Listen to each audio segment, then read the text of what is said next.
Hey there, fantasy footballers, and welcome back. This is Fantasy Central, brought to you by the Horsemen. Right now, it's just the Horseman. I'm alone, like we told you yesterday on our recap playoff picture. Me and Brad were there, and we let you know that Zach is in Indiana right now. He's trying to get some deer. So good luck to him, and try to do this as well as I can for you guys by myself. So without further ado, let's get into it. First, we're going to go over the waiver picks. This week, we have the Bills on a bye, we have the 49ers on a bye, Giants are on a bye, and the Bears are on a bye. So there are going to be some notable running backs that we're not going to have use of this week. So I want to start with the running backs here. And first, and really until Austin Heckler is able to get back in the lineup, Kalen Ballage looks like he's taking this job. I don't know how they decided on him. I thought for sure it was going to be Joshua Kelly, but Kalen Ballage comes off the practice squad and starts for him, and he's producing. And they have the Jets this upcoming week, so a good matchup there. Next is going to be Nyheim Hines. He had a really good week. It was his birthday. They kind of wanted to get him the ball anyways, but he came out hot, and they rode the hot hand. Nyheim Hines is somebody that if you play fantasy football, you know the name anyways.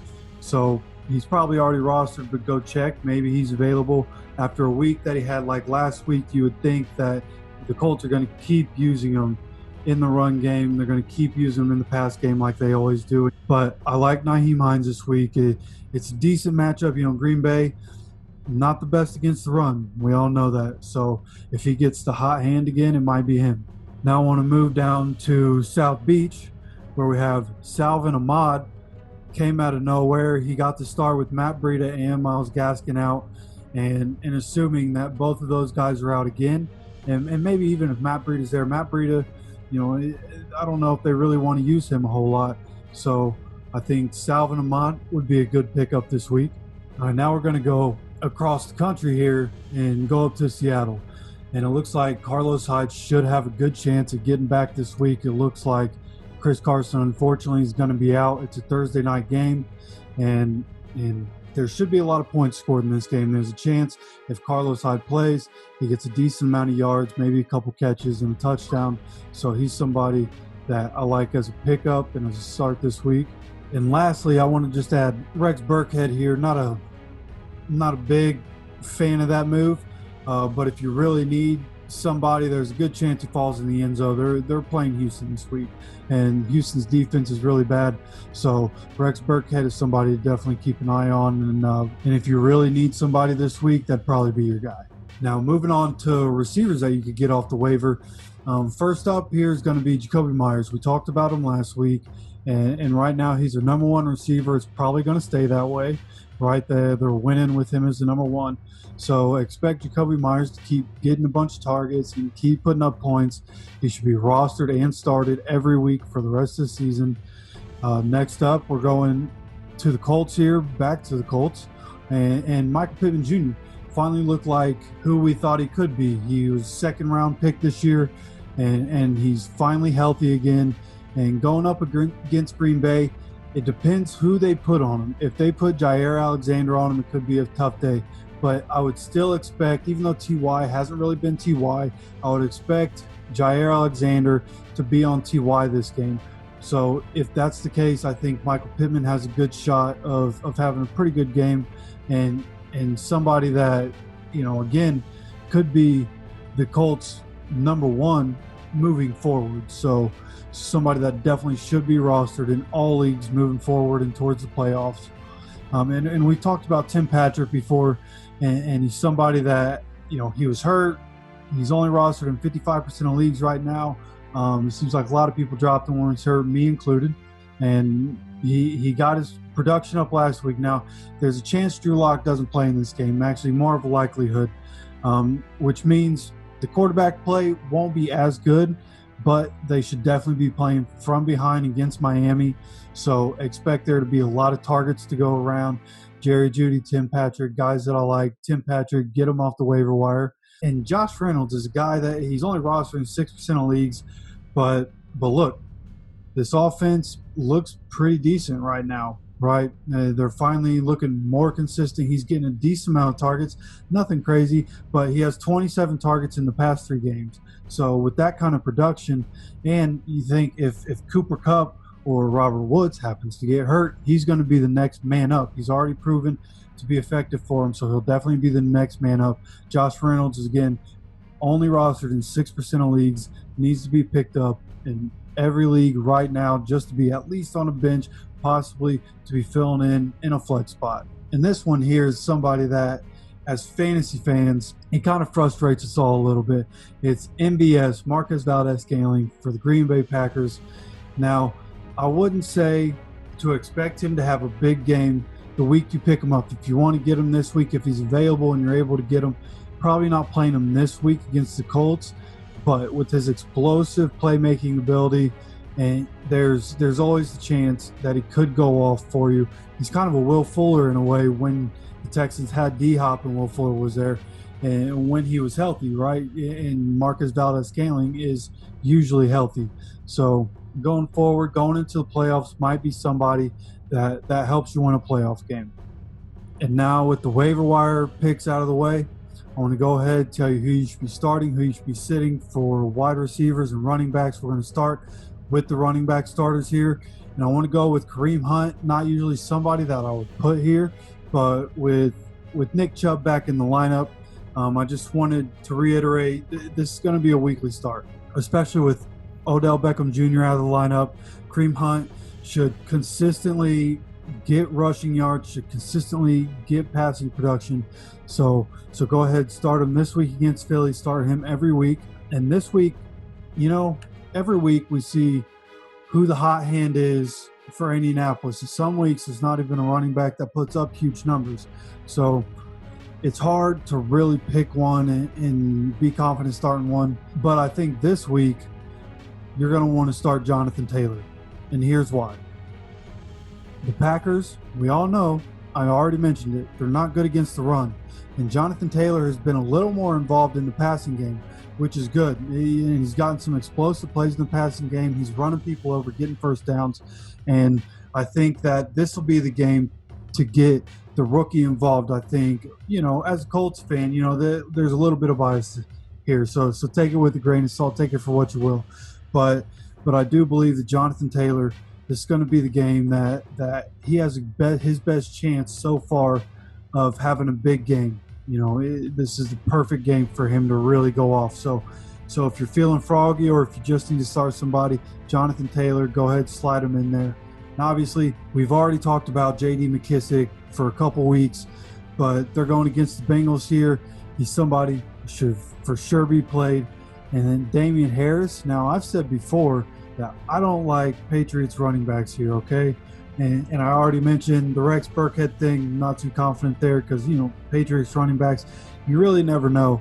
But it kind of looks like we're getting more of an idea of who their lead back is, the guy they want to lean on more. And that's going to be Damian Harris. And they're playing the Texans this week. And with the Patriots playing the Texans, I said it with Jacoby Myers. He should get a lot of production. They're using him and Damian Harris a lot in their offense. Damian Harris should have a good game here against the Texans. Go ahead, start him. And just to reiterate, playing for Miami, I like Salvon Ahmed going against the Broncos. They should be up in that game. He should have a lot of opportunity to run. Go ahead and start him if you're able to grab him. All right, now let's talk about a couple of running backs that I'm kind of not too confident in, guys that if they were on my team, I'd definitely be looking for replacements this week. First up, we have James Robinson going against the Steelers. Now, for obvious reasons, you're just not confident with playing James Robinson in the first place. But look, they're going to be playing from behind this whole game, okay? And even with playing from behind, maybe he gets passing production, but you really just can't count on him having a big game against the Steelers defense here. And Melvin Gordon is somebody that, especially going against a good defense in Miami, but really week to week, somebody that I don't like as a starter. He's just not getting the production that you would hope. This offense just isn't in sync right now. So sit Melvin Gordon if you're able to sit him. All right, now let's talk about some wide receivers, all right? Starting with this Thursday night game, I like the big four in this game: DeAndre Hopkins, Christian Kirk. Start both of them. Now, also, there's kind of a caveat with the Seahawks here because Tyler Lockett is a little banged up right now. He's day-to-day questionable with a banged-up knee, and you're going to have to see what happens. Maybe Lockett doesn't play, but if Lockett doesn't play, I definitely like DK Metcalf here, and I definitely like David Moore if Tyler Lockett isn't able to go. So whoever the top two are for both teams going into the Thursday game in receivers, those are guys that I'm very confident with starting. There should be a lot of points scored, a lot of passes thrown. Expect a lot of production from the wide receivers in this game. And then I want to move to Chase Claypool going against the Jags this week. You know, you never really know which receiver Big Ben's going to want to throw it to here. But I think Chase Claypool is the playmaker there that I'm most confident with. So go ahead and start him against the Jags. It's a good defense to play against, right? So go ahead and play him. And then Marquise Brown. Marquise Brown hasn't really had a whole lot of production this year. Very, very disappointing. I have him in quite a few leagues of mine. It's been very disappointing. And this is the week that I think he's finally going to get it together. I think, you know, they're finally going to kind of force him the ball. I think they're going to have to force him the ball. I think the Ravens get down in this game, maybe not. But either way, I think either way, whether they get down or not, Marquise Brown is going to have plenty of targets. He's going to have plenty of opportunity for explosive plays against a bad Tennessee secondary. But I also like Marquise's older cousin, Antonio. Now, you monitor this situation going into the weekend. I don't know what the league's going to do. Nobody was noticed of the situation Antonio Brown was in with his criminal misconduct going on in California, and that whole story. If you want to know, go look that up. But if he does play, they're playing the Rams, and I like that this week because I think that Mike Evans is going to be shadowed by Jalen Ramsey, so he's basically going to be taken out. And then you have Chris Godwin, and I don't really like his matchup either. So then you have Antonio Brown in the slot, and you would think that the Bucs are going to be passing quite a bit. So I think Antonio Brown is a good play this week. Be confident with that one. And then we've already talked about Jacoby Myers. You're playing him this week and play him every week. Play him every week until further notice. And I already mentioned Mike Evans. Moving into who you want to sit this week, Mike Evans, somebody that's going to be shadowed by Jalen Ramsey. You're definitely sitting him this week if you can do that. Another guy that you're going to have to sit at least this week. I don't like his matchup. It's going to be Will Fuller going against the Patriots. He's going against Stephon Gilmore. And you know, you're just not confident in any matchup when Stephon Gilmore is involved. And unfortunately, this last one that I have for you guys is going to be Travis Fulgham. He had such a good start to the season, but the Eagles are getting healthy. They're getting, you know, they have Alshon Jeffrey back in the lineup, Jalen Reagor back in the lineup. And unfortunately, you know, he only had the one catch this past week. I think that's going to be more of a common occurrence.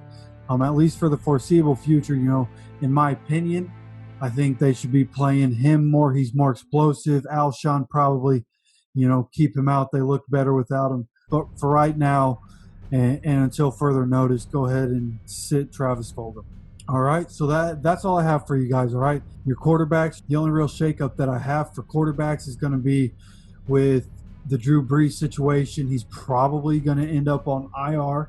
So you might look at picking up Jameis Winston. You might look at picking up Taysom Hill. Taysom Hill could have a much, much larger role. He could be passing the ball more. He could be more of a utility player. They might need what he can do, his playmaking ability, his utility playmaking ability.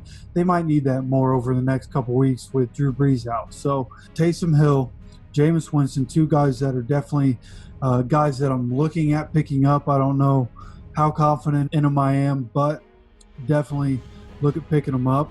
But other than that, you're starting the quarterbacks that you know are going to do well for you. You know, we all pretty much have those guys at this point in the season. Same thing with tight ends.